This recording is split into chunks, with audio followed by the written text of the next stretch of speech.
اسلام آباد کے علاقے ماڈل ٹاؤن ہمک کے قریب فیکٹری میں آگ لگ گئی۔ دھماکے کی آواز دور دور تک سنائی دی۔ دھماکے کے بعد آسمان پر گہرے سیاہ بادل چھا گئے۔ فائر بریگیڈ کا عملہ آگ بجھانے میں مصروف ہے۔ ریسکیو حکام کے مطابق آگ ایئر کنڈیشن تیار کرنے والی فیکٹری میں لگی۔ ملک بھر میں 17 جولائی تک مزید مانسون بارشوں کی پیشگوئی۔ موسلا دھار بارشوں سے اسلام آباد، راولپنڈی، مری، گلیات، ایبٹ آباد، چترال، سوات، شانگلہ، کشمیر اور گلگت بلتستان، بارکھان، ڈیرہ بگٹی، قلات اور خزدار کے ندی نالوں میں طغیانی اور لینڈ سلائیڈنگ کا خدشہ۔ لاہور، فیصل آباد، ملتان، حیدرآباد، سندھ کے ساحلی علاقوں میں بارش کا امکان۔ کشمور گڈو بیراج کے مقام پر پانی کی سطح مسلسل بلند، نچلے درجے کا سیلاب برقرار۔ گڈو بیراج پر پانی کی آمد 2,59,888 اور اخراج 2,29,446 ریکارڈ۔ اور فتنہ ہندوستان کے دہشت گردوں نے بلوچستان کو خون میں نہلا دیا۔ کوئٹہ، قلات، مستونگ اور سر ڈھاکہ میں دہشت گردوں نے مسافر بسوں سے شناخت کے بعد 9 بے گناہ شہریوں کو شہید کر دیا۔ ترجمان بلوچستان حکومت کے مطابق واقعے کی اطلاع ملتے ہی سیکیورٹی فورسز نے دہشت گردوں کا تعاقب کیا۔ دہشت گرد رات کی تاریکی میں فرار ہو گئے۔ قتل ہونے والوں میں دنیا پور کے 2 بھائی شامل۔ دنیا بھارت کے توسیع پسندانہ عزائم اور ہندوتوا انتہا پسندی کے خطرناک رجحانات سے بدظن ہوتی جا رہی ہے۔ فیلڈ مارشل کا 2 ٹوک پیغام۔ فیلڈ مارشل سید عاصم منیر کی زیر صدارت کور کمانڈر کانفرنس۔ کہا، 2 طرفہ فوجی کشیدگی میں کسی تیسرے فریق کو شامل کرنا بھارت کی بلاک پالیٹکس کو فروغ دینے کی بے بنیاد کوشش ہے۔ اس کوشش کا مقصد بھارت کا خطے میں نیٹ سیکیورٹی پرووائیڈر کے خود ساختہ کردار کو گمراہ کن طور پر پیش کرنا ہے۔ فورم نے مزید کہا کہ بھارتی حمایت یافتہ اور اسپانسرڈ پراکسیز کے خلاف ہر سطح پر فیصلہ کن اور جامع کارروائیاں جاری رکھنا ناگزیر ہے۔ پہلگام واقعے میں واضح شکست کے بعد بھارت اب فتنہ الخوارج اور فتنہ ہندوستان کی پراکسیز کے ذریعے مذموم ایجنڈے کو آگے بڑھانے کی کوشش کر رہا ہے۔ اور محسن نقوی نے فیلڈ مارشل کے صدارت سنبھالنے کی خبروں کو مائنس کر دیا۔ سوشل میڈیا پر لکھا، نہ تو صدر کے استعفے کی کوئی بات ہوئی اور نہ ہی ایسی کوئی سوچ موجود ہے، نہ ایسی کوئی بات ہے کہ آرمی چیف صدارت کا منصب سنبھالنے کے خواہش مند ہیں۔ صدر پاکستان کا فوجی قیادت کے ساتھ مضبوط اور باوقار تعلق ہے۔ آرمی چیف کی واحد توجہ پاکستان کے استحکام پر مرکوز ہے۔ صدر، وزیر اعظم اور آرمی چیف کو نشانہ بنانے والی مہم کے پیچھے کون ہے، ہم جانتے ہیں۔ یہ بھی جانتے ہیں ایسا کیوں کیا جا رہا ہے اور اس کا فائدہ کسے پہنچے گا۔ محسن نقوی نے فیلڈ مارشل کی صدارت سنبھالنے کی خبروں کو مائنس کر دیا۔ سوشل میڈیا پر لکھا کہ نہ تو صدر کے استعفے کی کوئی بات ہوئی، نہ ہی کوئی ایسی سوچ موجود ہے، نہ ہی ایسی کوئی بات ہے کہ آرمی چیف صدارت کا منصب سنبھالنے کے خواہش مند ہے۔ صدر پاکستان کا فوجی قیادت کے ساتھ مضبوط اور باوقار تعلق ہے۔ آرمی چیف کی واحد توجہ پاکستان کے استحکام پر مرکوز ہے۔ صدر، وزیر اعظم اور آرمی چیف کو نشانہ بنانے والی مہم کے پیچھے کون ہے، ہم جانتے ہیں۔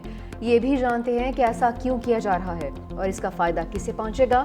اس بیانیے میں شامل افراد کو پیغام ہے کہ دشمن ایجنسیز کے ساتھ مل کر جو کرنا ہے کر لو، ہم وہ سب کریں گے جو پاکستان کو مضبوط بنانے کے لیے ضروری ہے۔ پیپلز پارٹی ہماری اتحادی ہے، ہم کیوں نظام کو درہم برہم کرنا چاہیں گے۔ نون لیگ کے سینیٹر عرفان صدیقی کی خبروں کی تردید۔ کہا کہ آصف علی زرداری ریاست کے سربراہ کی حیثیت سے اچھے طریقے سے کام کر رہے ہیں۔ آصف علی زرداری مدبر شخص ہیں اور انہوں نے حکومت کے لیے مشکلات پیدا نہیں کی ہیں۔ کے پی میں حکومت تبدیل نہیں ہو رہی۔ بانی کے بچے قانون کے دائرے میں رہ کر تحریک چلائیں تو کوئی اعتراض نہیں ہوگا۔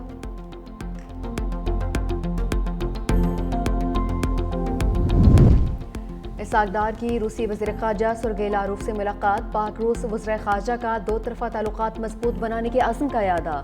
اسحاق ڈار اور سرگئی لاروف کی آئندہ ہفتے دوبارہ ملاقات پر اتفاق۔ دونوں رہنما SCO وزرائے خارجہ اجلاس میں دوبارہ ملاقات کریں گے۔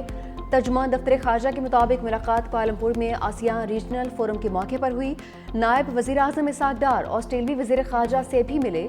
2 طرفہ مضبوط تعلقات، تجارت اور تعلیم میں تعاون کا اعادہ۔ اسحاق ڈار کی کینیڈین وزیر خارجہ انیتا آنند سے بھی ملاقات۔ معاشی اور تجارتی تعلقات کی مزید بہتری پر اتفاق۔ ملک میں بجلی چوری میں بڑی بڑی کمپنیاں ملوث ہیں۔ وفاقی وزیر توانائی اویس لغاری کا انکشاف۔ کہا کہ گزشتہ مالی سال کے دوران 276 ارب روپے کی بجلی چوری کی گئی۔ توانائی کے شعبے کو مجموعی طور پر 591 ارب روپے کا نقصان ہوا۔ حکومتی کوششوں سے 191 ارب روپے کی بچت ممکن ہوئی۔ حکومت نے چوری اور نقصانات میں کمی کے لیے 100 ارب روپے کی ریلیف کا ہدف مقرر کیا ہے۔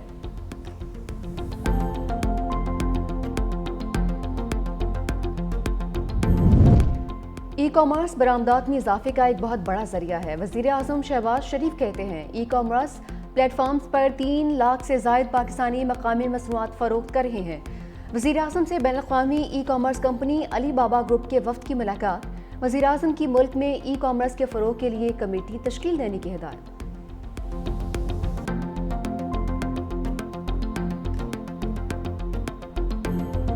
اداکارہ حمیرہ اصغر کی لاش اہل خانہ نے وصول کر لی۔ بھائی اور بہنوئی سرد خانے سے لاش وصول کرنے پہنچے۔ بھائی نوید اصغر نے کہا کہ خبر پھیلائی گئی، والدین لاش وصول نہیں کر رہے۔ باڈی پولیس کسٹڈی میں ہو تو قانونی تقاضے مکمل کرنا پڑتے ہیں۔ 3 دن سے پولیس سے رابطے میں تھے۔ 1 ماہ قبل میری پھپھو کی روڈ ایکسیڈنٹ میں انتقال ہوا۔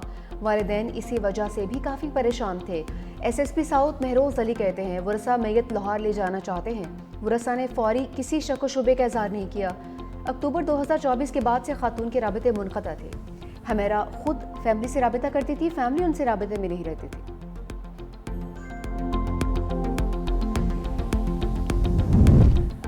اداکارہ حمیرہ اصغر کی لاش ممکنہ طور پر 6 ماہ پرانی ہے، پولیس کا انکشاف۔ ڈی آئی جی ساؤتھ کے مطابق اداکارہ کا فون اور سوشل میڈیا اکتوبر 2024 سے غیر فعال تھا۔ ان کے فیس بک اور انسٹاگرام پر آخری پوسٹ ستمبر 2024 کی ہے۔ فلیٹ کی بجلی بھی طویل عرصے سے منقطع تھی۔ کال ریکارڈز کے مطابق آخری رابطہ آن لائن ٹیکسی ڈرائیور سے ہوا تھا۔ کھانے پینے کے سامان کی میعاد سے لاش کے پرانے ہونے کی تصدیق۔ پولیس کا کہنا ہے کہ اصل حقائق کے لیے پوسٹ مارٹم رپورٹ کا انتظار ہے، جس میں 1 سے 2 روز لگ سکتے ہیں۔ تفتیش کے بعد موت کی اصل وجوہات سامنے آئی۔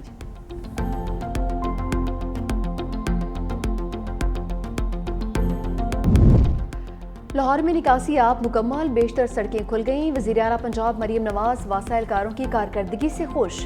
کہا موسلادھار بارش میں گھنٹوں کھڑا ہو کر کام کرنے والے اہلکاروں کو شاباش دیتی ہوں۔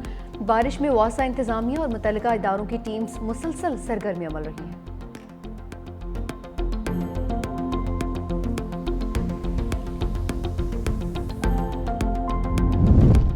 پاکستان جانے پر بیٹوں کی ممکنہ گرفتاری کے بیانات پر جمائمہ گولڈ سمتھ برہم۔ ایکس پر اپنے پیغام میں بانی پی ٹی آئی کی سابقہ اہلیہ نے کہا حکومتی وزراء کہتے ہیں بیٹوں نے والد سے ملنے کی کوشش کی تو جیل میں ڈال دیا جائے گا۔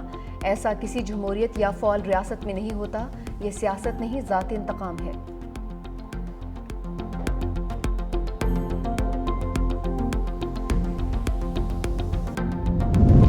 بانی پی ٹی آئی کے بیٹوں کے ذریعے فساد کی ہرگز اجازت نہیں دی جائے گی۔ وزیر اطلاعات پنجاب اسما بخاری کہتی ہیں بانی کو چاہیے بیٹی کو بھی ساتھ لے کر آئیں۔ پی ٹی آئی والے اس وقت ویلے ہیں، انہیں کوئی نہ کوئی بات تو گھڑنی ہے۔ ستھرا پنجاب کے بعد اب سدھرا پنجاب مہم شروع کر دی ہے۔ پی ٹی آئی دور میں بزدار، پرویز الہی اور فرح گوگی نے گندم کا پیسہ کھایا ہے۔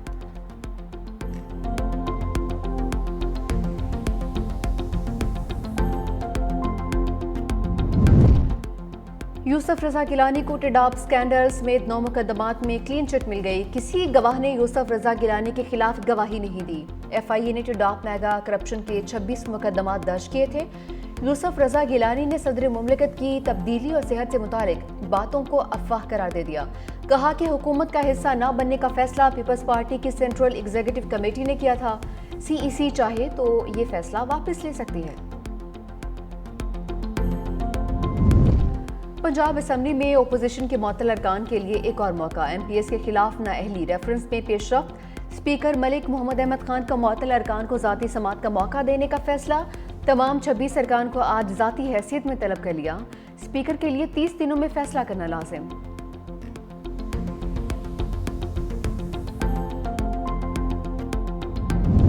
ملکی زیر مبادلہ کے ذخائر بڑھ گئے۔ 1 ارب 77 کروڑ ڈالرز اضافے سے 20 ارب ڈالرز کی سطح پر پہنچ گئے۔ 4 جولائی تک اسٹیٹ بینک کے ذخائر 14 ارب 50 کروڑ ڈالرز تھے۔ مودی سرکار کی آپریشن سندور میں ناکامی چھپانے کی ایک اور کوشش۔ رافیل طیاروں کی تباہی پر بھارتی جھوٹ ایک بار پھر بے نقاب۔ B J P I T cell نے دعویٰ کیا کہ آپریشن سندور میں کوئی رافیل طیارہ نہیں گرا، مگر حقائق اس کے برعکس نکلے۔ فرانسیسی کمپنی ڈسالٹ ایویشن نے مودی حکومت کے دعوے کو مسترد کر دیا۔